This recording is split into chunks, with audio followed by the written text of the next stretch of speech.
ধর্মনগরের অসংখ্য মানুষ শেষবারের মতো শ্রদ্ধা জানালেন প্রয়াত ত্রিপুরা রাজ্য বিধানসভার অধ্যক্ষ ও ধর্মনগর বিধানসভা কেন্দ্রের বিধায়ক বিশ্ববন্ধু সেনকে।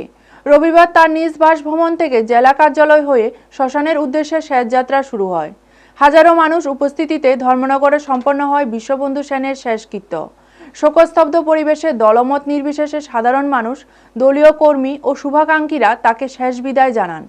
শেষযাত্রার আগে বিজেপি জেলা কার্যালয়ে তার মরদেহে পুষ্পার্ঘ্য অর্পণ করে শ্রদ্ধাঞ্জলি নিবেদন করেন দলীয় নেতৃত্ব, জনপ্রতিনিধি ও প্রশাসনের আধিকারিকরা। তার প্রয়াণে ধর্মনগর সহ গোটা জেলা জুড়ে গভীর শোকের ছায়া নেমে আসে। ব্যুরো রিপোর্ট, নিউজ তৎকাল 24। সহ সকল স্তরের মানুষ ওনার অন্তিম যাত্রায় সামিল হবেন। শোকাহত চিত্তে ধূপ, দীপ, পুষ্পমাল্য সহযোগে শোভাযাত্রার মাধ্যমে অন্তিম বিদায় জানায়।